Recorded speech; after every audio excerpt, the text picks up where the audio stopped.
My mom smirked. Family means sharing after demanding I sign over my house to my sister. So I opened the front door, pointed outside, and replied, "You two will share a cell if you ever show up here again." My parents divorced when I was 12 and Jessica was 8. Dad moved across the country for work and gradually faded from our lives. Child support came sporadically. Visits became phone calls.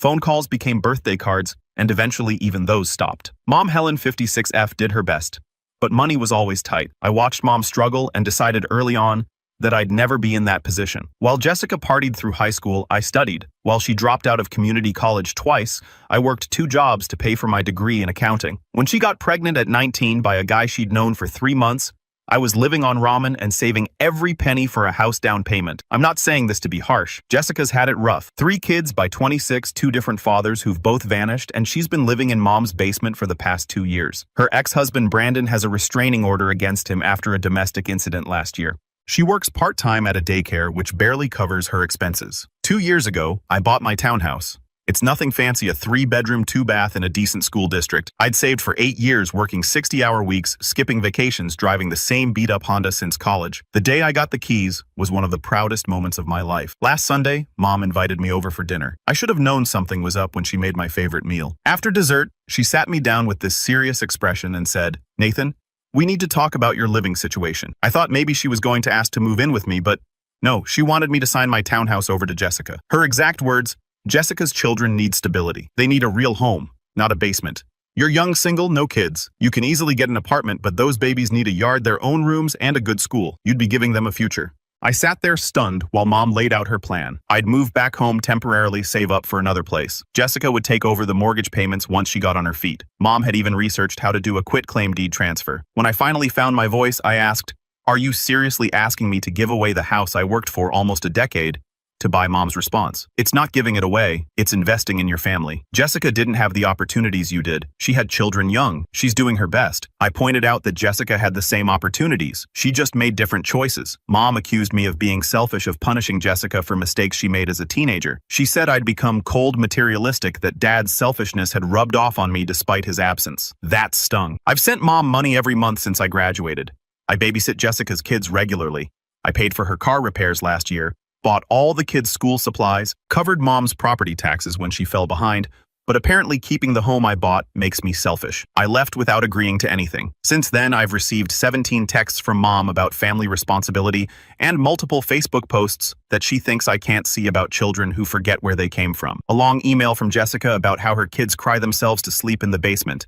A call from 3 different relatives telling me to do the right thing. Mom's sister, Aunt May, called me heartless. My cousin Michelle said I'm the reason Jessica's kids will grow up in poverty. Mom's best friend Carol, who's known me since I was 5, told me she's disappointed in the man I've become. The thing is, I get it. Jessica's situation is hard. The kids are innocent in all this. 7-year-old Emma, 5-year-old Michael, and 3-year-old Olivia don't deserve to suffer because of their parents' choices. But how is it my responsibility to give up my home I've worked since I was 14? Every decision I've made has been careful, calculated, responsible. No kids until I'm financially stable. No house until I had 20% down. No vacations I couldn't afford. Meanwhile, Jessica dated losers, partied away her opportunities, and had kids with men who wouldn't stick around. But when I express this, I'm told I'm victim blaming, that I don't understand how hard single motherhood is, that I'm privileged because I didn't have children young, as if my current stability isn't the direct result of a decade of sacrifice and careful planning. Am I really being selfish here? Should family obligation extend to giving up your home? I feel like I'm going crazy. Everyone except my best friend thinks I'm a monster. Even my girlfriend Sarah said she understands where Mom is coming from, though she doesn't think I should give up the house entirely. Maybe just let Jessica live there for a while. The guilt is eating me alive.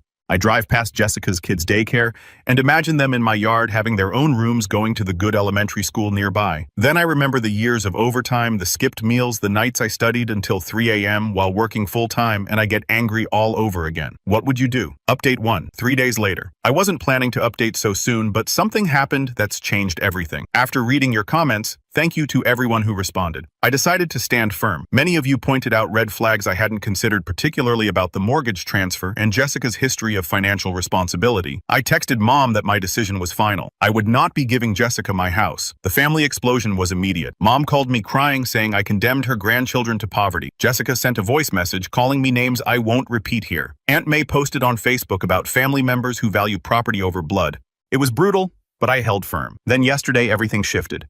My neighbor Richard texted me around 10 a.m. He's retired military, very observant, keeps an eye on the neighborhood. His message saw someone at your house. Thought you should know. I was at work, so I asked him to describe the person. Tall guy around 30 driving a black pickup truck. My blood went cold. That sounded like Brandon Jessica's ex with a restraining order. I immediately left work and drove home. Sure enough, there was a black pickup in my driveway.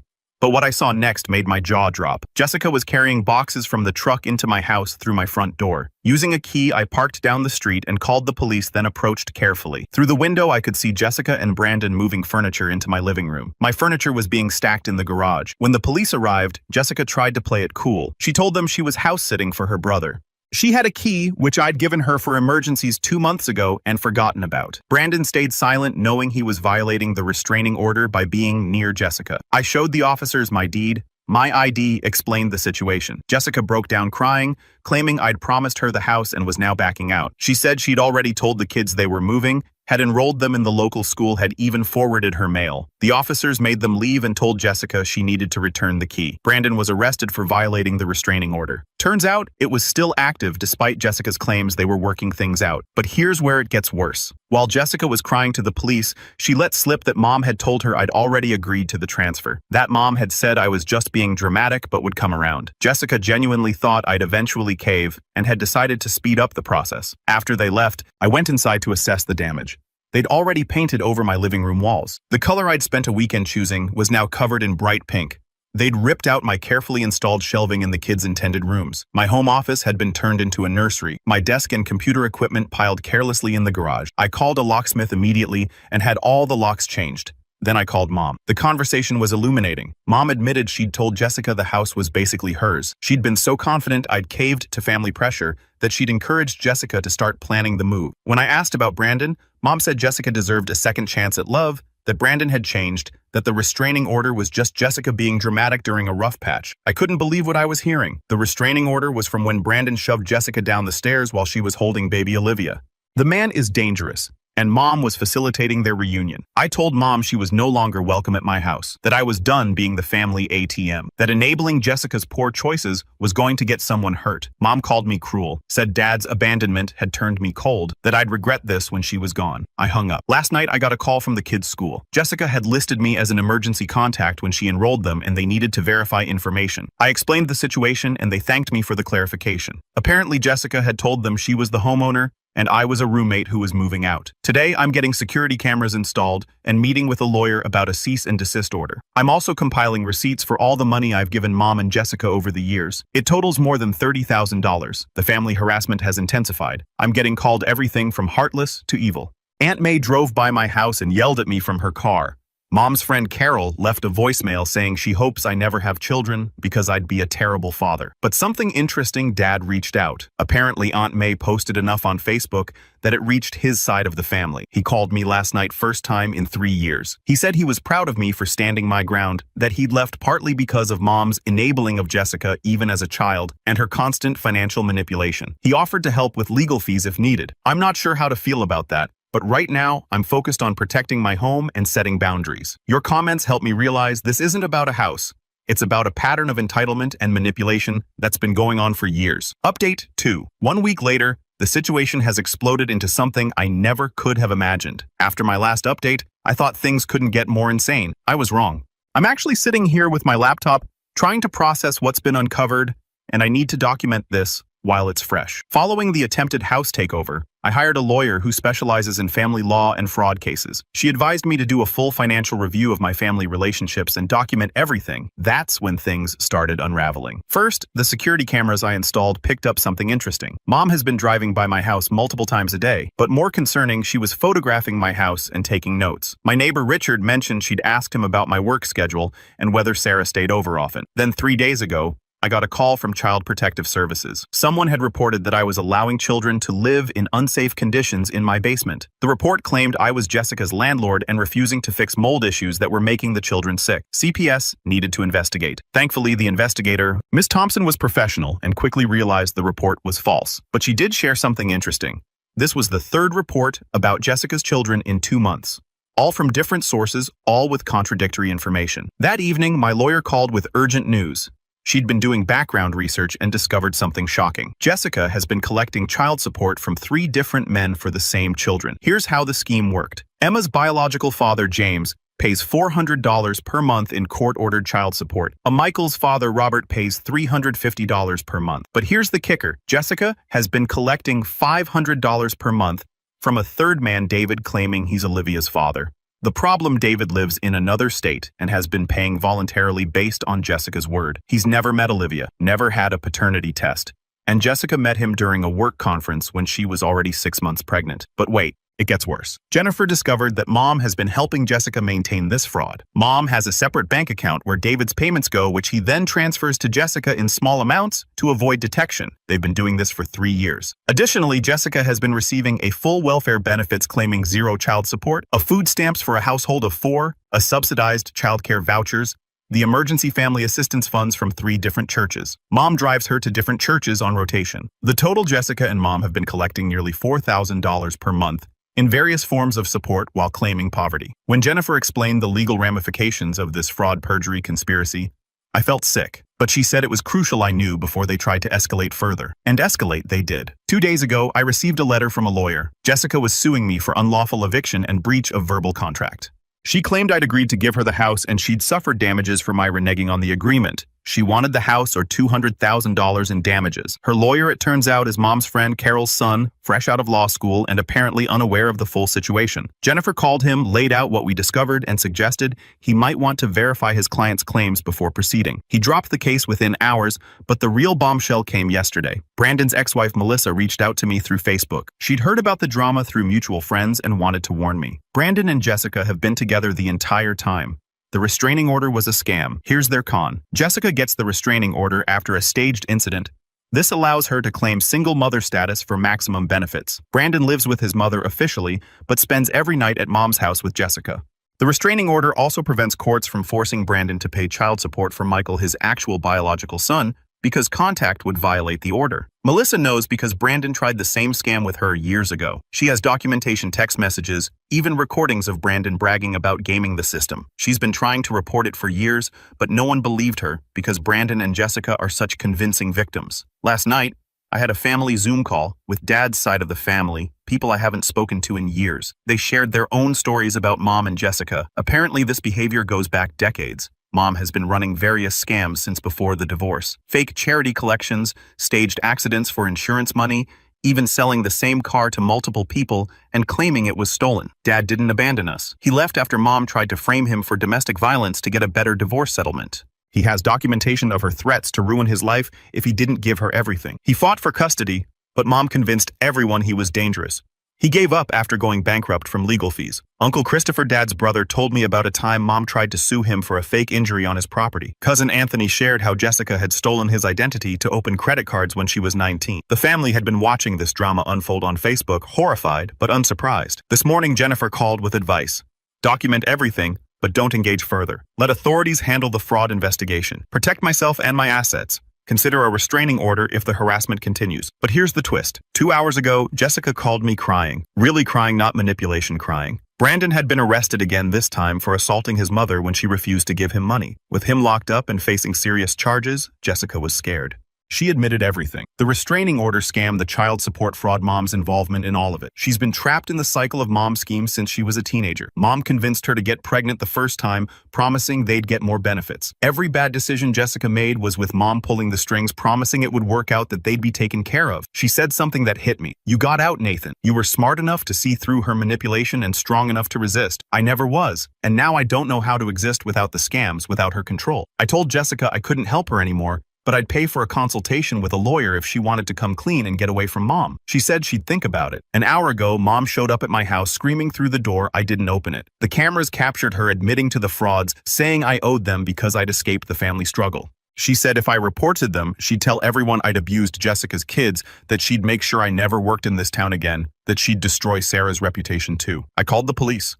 She was arrested for trespassing and making threats. I'm sitting here now in my home that I worked so hard for, realizing my entire family structure was built on lies and manipulation. The woman who raised me is a career criminal who turned my sister into her accomplice. The father I thought abandoned us was actually driven away. The family that's been calling me selfish are either enablers or victims themselves. Sarah's been incredible through this. She helped me organize all the documentation, has been staying with me for safety, and her brother, a cop, has been advising us on security measures. She said something profound last night. Your real achievement isn't buying this house, Nathan. It's being the only one to break the cycle. Tomorrow, I meet with Jennifer to discuss next steps. We're filing reports with the appropriate agencies about the fraud. I'm also getting a restraining order against Mom and possibly Jessica, depending on what she decides. I'll update when there's more to share. For now, I'm just trying to process the fact that my entire life story, the struggle, the abandonment, the guilt, was all manufactured by a master manipulator who happened to be my mother. Final update, 2 weeks later. This will be my last update on this situation. The past 2 weeks have been a whirlwind of legal proceedings, family revelations, and ultimately, resolution. After my last post, things moved quickly. The evidence I'd compiled with Jennifer was overwhelming. We submitted reports to the District Attorney's Office for fraud investigation, a Child Protective Services for the Children's Welfare, at the IRS for tax fraud, and 3 different state welfare departments. The investigation moved faster than expected because, as it turns out, Mom and Jessica were already on radar for suspicious activity. 3 different churches had compared notes and reported them. David, the man Jessica was scamming for child support, had recently hired a private investigator who'd uncovered the truth. Even the welfare office had flagged irregularities. Here's what's happened. Criminal charges. Mom has been charged with welfare fraud, felony tax evasion, a conspiracy to commit fraud, and identity theft. They found evidence of other victims, making terroristic threats from her recorded rant at my house.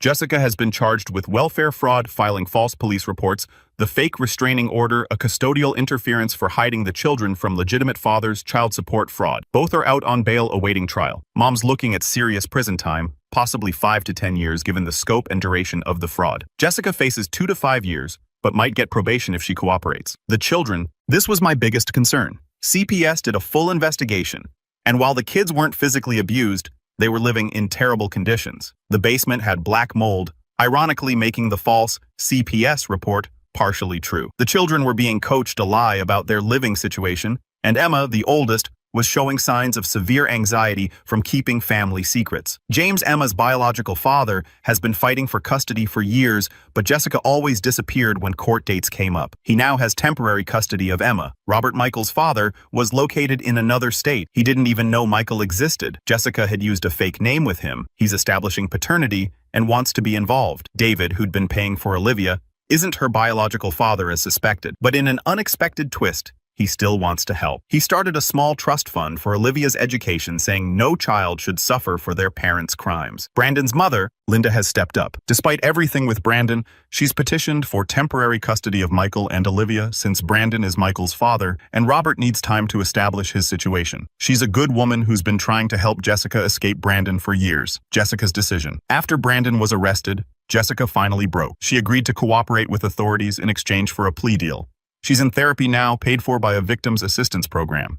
She told me she's relieved it's over, that living in constant fear of being caught was destroying her. She admitted that Mom had been controlling her since childhood, that every major decision in her life was orchestrated by Mom for financial gain. The pregnancies, the men she dated, even dropping out of college, all Mom's ideas to maximize government assistance and child support. In a strange way, I feel sorry for her. She never had a chance to be her own person. Mom's reaction. Mom has cut off all contact with me, which is honestly a relief. But I've heard from other family members that she's spinning wild stories about being set up, about me planting evidence, about Jessica lying to save herself. Aunt May finally saw the truth when the evidence became public. She called me sobbing, apologizing for not seeing it sooner. She admitted Mom had borrowed over $50,000 from her over the years for various emergencies that she now realizes were lies. Dad's involvement. Dad has been supportive throughout this. He flew in to meet with me and we had a long conversation about everything. He showed me court documents from the divorce. Mom had accused him of abuse, claimed he was hiding assets, even suggested he'd inappropriately touched Jessica, completely fabricated. He said, the hardest part was knowing she was poisoning us against him, but being unable to fight it without looking like the bitter ex-husband. He remarried 5 years ago, has 2 young sons, and has built a good life. He invited me to visit to meet my half-brothers. It's complicated, but we're working on rebuilding something. My house, the damage Jessica and Brandon did, has been repaired. Insurance covered most of it after I filed a vandalism claim. I've actually made some improvements. Better security system, reinforced doors, converting the garage into a proper home gym. The neighborhood drama has died down. Richard, My neighbor told me he suspected something was off when mom kept asking questions, but didn't want to get involved in family drama. He's been keeping an eye out, giving me peace of mind. Moving forward, Sarah and I are stronger than ever. Watching her support me through this showed me what real family looks like. People who stand by you because they choose to, not because they want something. We're actually planning to get engaged soon.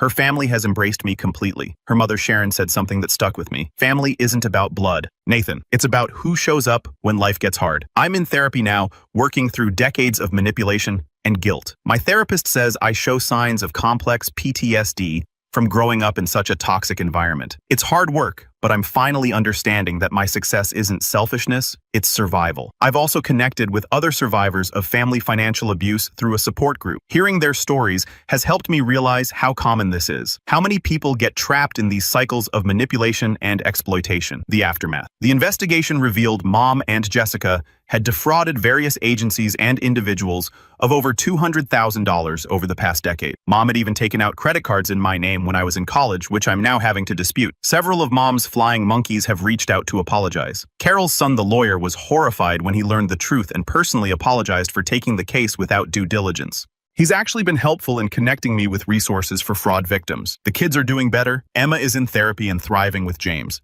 Michael and Olivia are adjusting to life with Linda. Jessica gets supervised visits for now. It's heartbreaking that it came to this, but those children finally have a chance at stable lives. Lessons learned. Looking back, the red flags were always there. Of the constant financial emergencies, of the guilt tripping about family obligation, of the way Mom isolated us from Dad's family, how she always painted herself and Jessica as victims, and the lack of accountability for any bad decision. I've learned that setting boundaries isn't selfish. It's necessary. That helping family doesn't mean enabling destructive behavior. That sometimes the most loving thing you can do is say no to anyone dealing with similar situations. Document everything. Trust your instincts. Don't let guilt override your common sense. And remember, you're not responsible for other people's choices, even if they're family. My house is peaceful now. The locks are changed, the cameras are rolling, and for the first time in my life, I feel truly free. I worked hard for this life, and I'm not apologizing for protecting it anymore. Thank you to everyone who commented on my original post.